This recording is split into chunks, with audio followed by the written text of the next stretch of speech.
Well, I guess Rey Mysterio Jr. will be out of the six-man tag team match that we have booked for Halloween Havoc. Hi everybody, it's the Ruthless Jobber here. Welcome to the channel, and this is episode 52 of A Broken Heart. It's Saturday, 31st of October. It's Halloween Havoc. This is our WCW save from 1998. I'm looking forward to this one. Let's just get straight into it. We have a couple of pre-show matches. First off, Arn Anderson takes on Raven. I didn't choose the winner for this one, and they've given it to Arn Anderson in 12 minutes 10 by pinfall with a spinning spine buster. We got 63 wrestling, 58 crowd, and 66 overall. Chris Park takes on Kurt Angle. Yep, wanted to give Kurt Angle another victory. It's on a pay-per-view show. Obviously, it's not broadcast, so I don't think he gets quite as much pop. But hey, we want to keep him winning right now. So we did get a poor pre-show match, though. Kurt Angle got the win in 14 minutes 46 by pinfall with an Olympic slam. The wrestling rating was 48, the crowd 28, and 54 for the segment. So what do we have here? There was a definite lack of psychology. Okay, live and learn. Final pre-show match then, Royalty taking on the Outsiders. Despite the loss, you never know if Regal gets some sort of pop from this because it's a decent match. In a pre-show bout that had fantastic heat and good wrestling, the Outsiders got the win here in 9 minutes 37. Scott Hall pinned Steven Regal with an Outsider's edge. And Scott Hall was head and shoulders above everyone else. So 72 wrestling, 72 crowd, 77 overall. Yeah, pleased with that one. We're getting closer and closer to the Outsiders returning properly to the company. We head into the main show then, the broadcast. We kick off with an opening hype video. Of course we do. Features Booker T, Bret Hart, Chris Jericho, Eddie Guerrero, Hollywood Hogan, and Sting. We get 70. Could have been better. There's a lot of star power here. I don't know why it doesn't sort of get a little bit more, really. Norman Smiley takes on Sid Vicious in the opening match, and we had good heat and decent wrestling. Of course, Sid Vicious got the win, 7 minutes 27 by pinfall with a power bomb. Nothing too exciting here. Wrestling 61, crowd 60, and the segment 59. We then have Randy Savage come out and just hypes a couple of the matches that are sort of coming up later on in the night. So he talks about Big Van Vader as he'll be taking on the Giant, and then the Dudley Boys challenging the Barbarian and Meng. I've forgotten their name there. Faces of Fear for the Tag Team Championships. Just wanted to put a segment in like this, really. Hopefully these guys will get a little bit of a rub from Savage. Get a 75. Savage is just awesome on the mic, and he looks like he's got a hot catchphrase here. So we've had to make a couple of changes to this match. Mortis could not team up with Wrath because apparently he was injured as well. Schoolboy error on my part, completely forgot. And we know that Rey Mysterio got injured, so Disco Inferno sort of slotted in for him.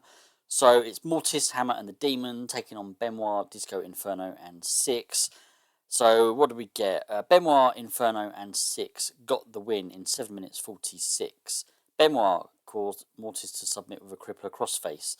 It says it was a decent match. 63 overall, 53 wrestling and 40 crowd. Yeah, not great. I mean, I know we had to make a couple of changes. Hammer and Disco Inferno are both unimportant. Probably had an impact. I think even the Demon might be unimportant now as well. 2-minute angle here with Big Van Vader cutting a promo on the Giant ahead of their match. Not a lot to say about this one, really. 65 rating. Just tried to get a little bit more hype for their match coming up next. 64 overall. Okay, it's not too shabby. We had fantastic heat and good wrestling. Big Van Vader defeated the Giant in 8 minutes 32 by pinfall with a Vader bomb after Teddy Long interfered. So 71 wrestling, which I'm quite pleased with. 70 for the crowd and 64 overall. That drop there says another lack of psychology. I don't know if we've got to look at our road agents maybe for that, because, or maybe it just went a little bit too long for these guys. Well, no, 8 minutes, 8.5 minutes. So could be the road agents. I might just have to have a quick look at all of them. But yeah, that's that one. Big Van Vader, big victory for him, really, and got good chemistry, which I'm pleased with. Hogan chats with Mean Gene Okerlund backstage, hyping his match against Bret Hart, the tag team defense. And it's a 73 rating. He mentions Bret Hart, and he also sort of hints I've got a couple of friends who will be returning very soon from their suspension, so just watch your back, Bret. Then we got the tag team title match. The Dudley Boys defeated the Faces of Fear in a decent match here. They got the win in 11 minutes 24. Bubba Ray Dudley pinned the Barbarian with a Dudley Death Drop. The Dudley Boys are the new tag team champions. I don't really know what to do with the tag team titles at the moment. I have mentioned that we don't have enough sort of top teams. I'm trying to address that. But yeah, why not? Give the belts to the Dudleys. I really want to get them over. If we can make them a top team and then get some decent challenges for them, yeah, maybe we can sort of start moving this tag team division a bit, forward a bit, and start getting some better ratings out of our tag team matches. So we've got a 64 here for the wrestling, 53 crowd, and 61 overall. Diamond Dallas Page comes out for his match, but he is attacked, or it's a failed attempt of an attack by Buff Bagwell. DDP sort of gets the better of him, shoves him away, beats him down. Buff Bagwell sort of runs off with his tail between his legs. And 62 rating, which wasn't great. The storyline lost heat. I just wanted to do something to advance it here, though. And then we get the match. Bam Bam Bigelow, Diamond Dallas Page. That is a good rating. I'm pleased with that. Fantastic heat and good wrestling. Bam Bam Bigelow defeated Diamond Dallas Page in 14 minutes 32 by pinfall with a handful of tights. And this match was designed to tell a specific story. Yes, this was our storytelling match. Happy with this one. Bam Bam Bigelow getting an 80, which is decent. Diamond Dallas Page a 71. 75 wrestling, 75 crowd, 81 for the match overall, though. Booker T and Chris Jericho then cut pre-match promos ahead of the United States Championship match. 73 rating. Yeah, happy with that one. Chris Jericho did well without a script. Unfortunately, Booker T didn't. What did you put down for your predictions on this one? Booker T, Chris Jericho. How many of you put down a draw? Well, it wasn't a draw. In an exceptional match, Booker T defeated Chris Jericho in 16 minutes 16 by countout. Booker T makes defense number 7 of the WCW United States Heavyweight title. Yeah, I didn't want a clean win here. I don't know how long I want this storyline to go on for. I'm not sure I'm quite ready to take the belt off Booker T yet. If I am, it's going to be someone like Jericho, I've got to be completely honest. But we got here a 81 rating for the wrestling, 76 crowd, and a 78 segment rating overall. I am actually really pleased with that one. Another psychology hit there, though. Definitely got to look at these road agents. Chris Jericho getting a 90. Let's keep that one in mind when we come to the post-show talk. Totally Perfect cut a pre-match promo on their opponents tonight, Rob Van Dam and Rick Steiner.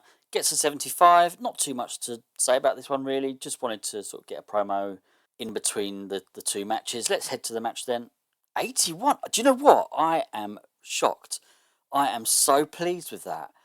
I mean, Rick Steiner's unimportant now. Rob Van Dam's, I think he's well known, but wow. In a bout, they had great heat and good wrestling. Totally Perfect defeated Rob Van Dam and Rick Steiner in 10 minutes 6 seconds. Kurt Hennig pinned Rick Steiner with a great solution. Kurt Hennig was head and shoulders above everyone else, and Rick Steiner was the weak link. But look at this here. Rick Steiner, oh, do you know what? I thought that said 90. My eyes are going. I thought that said 90. But no, Kurt Hennig there getting a 92. So Jericho and Hennig definitely pushing this show so far. Randy Savage comes out as Eddie Guerrero and Sting are already in the ring for their match. They've had their entrances. They're about to face off, and Randy Savage comes out and he says, I'm going to make this match a little bit more interesting. This is now a first blood match. I just wanted to give it something extra, something different, and it's Halloween Havoc. We haven't really done anything that kind of represents Halloween at all on this show.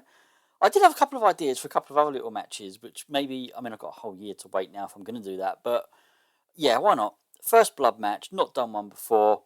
Let's see what we get. 75 for this segment, though. 81, another really hot score. I'm pleased with this one. In an exceptional match, Sting defeated Eddie Guerrero in a first blood match in 18 minutes 4 seconds when Eddie Guerrero was busted open. We had interference from Psychosis 2. He targeted Sting. Psychosis distracted Sting. And La Parka accidentally hit Eddie Guerrero. Where are we going to go with that one then? If anywhere at all. So the storyline did gain heat before it ended. An 81 wrestling rating, 75 crowd, 81 overall. I'm so pleased with the match rating so far. Goldberg cuts a pre-match promo on La Parka. And then we sort of had... So I did two different sort of angles here under the same angling game, if you understand. So the first one was backstage with Goldberg. Then we've got Goldberg's entrance, and in part 2, Parker comes out and attacks Goldberg from behind as Goldberg's on his way to the ring. Just, again, a little bit, something different, and Parker's obviously trying to get some sort of advantage here over Goldberg. Gene Okerlund, by the way, was with Goldberg during the interview, not during the beatdown segment. 75 overall. Let's head to the match. 59, what a letdown. Oh dear. In a bout that had fantastic heat and decent wrestling, Goldberg defeated Parker in 8 minutes 59 by pinfall with the jackhammer. We had Psychosis 2 running and attack Goldberg, and Psychosis also distracted Goldberg. So the Psychotic team are still very much with Parker, but how does Eddie feel about losing out because of possibly Parker's accident there? So yeah, 58 wrestling, 74 crowd, 59 overall. I'm a little bit disappointed in that, but having said that, this is kind of like we had a really big match with Guerrero and Sting, and this is kind of like a bit of a calm before the storm now as we head to the main event. But before that, of course, we do have promos. Gorilla Monsoon was with Bret Hart as Bret cut his promo, and then we had Gene Okerlund with Hollywood Hogan backstage as he cut his promo, and this gets an overall rating of 82. 82 for the match. In an exceptional match, Bret Hart defeated Hollywood Hogan in 19 minutes 48 by submission with a sharpshooter. Everything about the match was specifically designed to give it an epic feel in the eyes of the fans. Bret Hart wins the WCW World Heavyweight title. I don't know how many of you saw that coming. I wasn't sure whether I was quite ready. I wasn't even sure if Bret was going to be the next champion, actually. I considered Goldberg. But this kind of series was inspired by Bret and inspired by his move to WCW. It kind of makes sense to put the belt on him. I would have done it eventually anyway, but yeah, I wanted to do it now. Got a couple of plans for what's going to happen in the next sort of couple of weeks as well. 83 wrestling, 88 crowd, and 82 overall. Really pleased with this one. The storyline gained heat. After the match, Hogan looks dejected. He takes hold of the WCW belt. Bret Hart's kind of not sure what's he going to do here. Are we going to go again? But then he just hands it to Bret before walking out, leaving Bret alone in the ring to celebrate. 92 rating here. Yeah, I'm pleased with this one. Yeah, we just wanted to... Hogan's obviously kind of like wanting to prove that he can still do it at his age and that he's still got it. He's lost. He's obviously dejected, but you know what? He can't help but just have respect for Bret. There's no handshake, there's no hug, there's no Hogan celebrating with Bret, but he hands him the belt, walks out, Bret celebrates. What do we get for this show overall then? 82. That's got to be one of our highest ratings. It's got to be. Yeah, I'm happy with that. 24 regions we've gained pop in. Address the locker room. Kurt Hennig and Chris Jericho definitely got to get something. I'm also going to give Bret... I didn't look at the scores, did I, for everybody? But I think Bret must have put on some sort of blinding performance. Bret Hart. Let's give him a hug because he is our new champion. Make speech. Kurt Hennig was pleased. Chris Jericho was very happy. And Bret Hart was pleased. Financial report. We gained 2.5 million. Popularity. We've finally gone up in the US again for the first time in a long time. Right, let's check out the post Halloween Havoc emails. Goldberg says Psychosis doesn't connect with the fans. Randy Savage says Steven Regal doesn't connect with the fans. Right. As I said in the previous episode or two, I might give up on trying to push him. It's just not working. Halloween Havoc buy rate, viewing figures, and Saturday night viewing figures. Okay, fine. Right, I want to have a quick look at our show history, actually. Oh, no, I'll tell you what I'll look at. Let's look at the top 100s. This obviously doesn't include the stuff that was in the 2020 save. But our events... Oh, Fall Brawl actually got a higher rating. And so did an August episode of Nitro. I thought 82... I did say one of our highest. I just thought, yeah, okay. All right, well, I mean, I can't be too dissatisfied. What about our matches? Bret Hart defeated Lex Luger. That was an 89. Why aren't we getting more of that? Okay, right. Well, I think I'm going to end the episode there.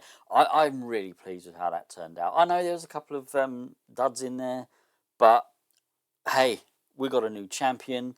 I'm going to be moving forward with Hogan now, doing something a little bit different with him. But thank you to everybody who's been watching my videos. Really appreciate it. Take care of yourselves. Join me next for Nitro. Goodbye.